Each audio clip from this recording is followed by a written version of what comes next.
Assalamualaikum warahmatullahi wabarakatuh. Perkenalkan, saya Wiwi Winarni Eskom, asal sekolah SMS Pancasila Bengkulu. Saya sebagai peserta BIMTEK Penguatan Kompetensi Guru Informatika SMA SMK Fase E tahun 2024. Saya pada kesempatan kali ini akan memaparkan resum modul 2. Yang pertama, pemikiran reflektif terkait pengalaman belajar mandiri pada modul 2. Apa saja pengalaman belajar yang baru diperoleh? Pengalaman belajar yang baru saya peroleh yakni dapat memahami integrasi berpikir komputasional, algoritma dan pemrograman serta analisis data. Bahwasanya berpikir komputasional sebagai fondasi berpikir dari mata pelajaran informatika. Yang kedua, bagaimana emosi-emosi yang dirasakan terkait pengalaman belajar atau pembelajaran yang dilakukan?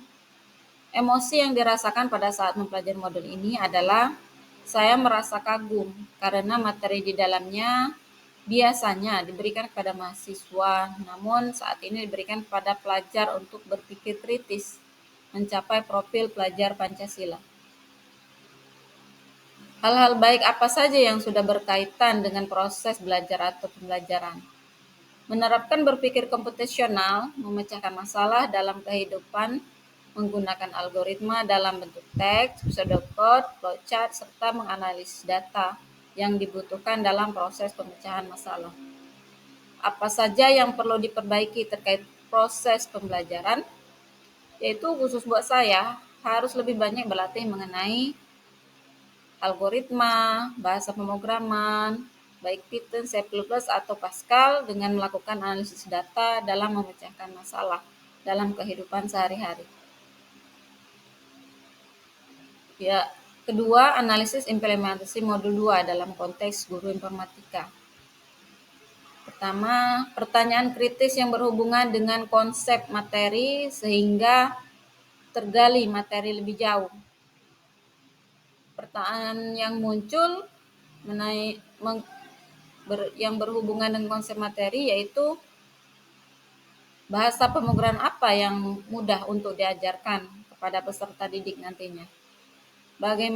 Yang kedua, bagaimana cara menampilkan hasil dari program yang sudah dibuat agar dapat digunakan dalam kehidupan sehari-hari. Apa wawasan baru dari materi yang dipelajari?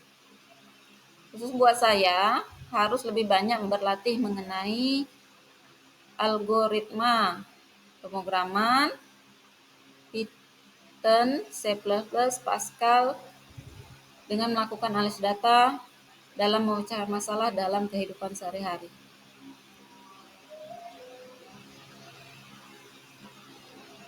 Analisis implementasi modul 2 dalam konteks guru informatika. Apa tantangan yang sesuai dengan konteks asal guru informatika? Sebagai guru informatika masih minimnya pengetahuan tentang berpikir komputasi, algoritma pemrograman, analisis data, sehingga perlu lebih dalam memahami khususnya modul ini dalam sumber-sumber lain dan juga sarana pendukung menjadi salah satu tantangan dalam modul ini, khususnya waktu. Apa saja alternatif solusi terhadap tantangan yang ditemukan? Yakni memperbanyak belajar bahasa pemrograman dengan mengadakan BIMTEK seperti saat ini, memperluas jaringan dengan sesama para guru informatika untuk saling berbagi ilmu, khususnya mata pelajaran informatika.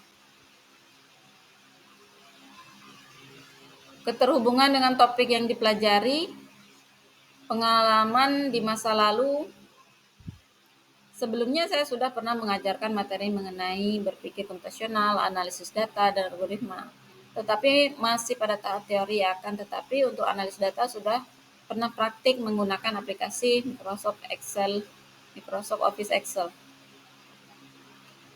Penerapan di masa mendatang. Saya akan berusaha menerapkan dan mengoptimalkan dalam mempelajari berpikir komputasional, algoritma, bahasa pemrograman, serta analisis data sehingga memudahkan saya saat memfasilitasi peserta didik di kelas. Keterhubungan dengan topik yang dipelajari. 1. Konsep atau praktik baik yang dilakukan bisa dari modul yang lain atau dari sumber lain di luar bahan ajar. Sebelumnya saya sudah pernah mengajarkan materi mengenai berpikir komputasional, analisis data, dan algoritma, tetapi masih pada tahap teori. Akan tetapi untuk analisis data sudah pernah menggunakan Microsoft Excel. Konsep atau praktik baik yang dilakukan dari mata pelajaran dan kegiatan lain di sekolah. Praktik baik yang pernah dilakukan pada mata pelajaran informatika yakni pengenalan sistem komputer, penerapan berpikir komputasional, menggunakan Excel, yakni menganalisis nilai data siswa dan sebagainya. Demikian pemaparan dari saya. Terima kasih. Wassalamualaikum warahmatullahi wabarakatuh.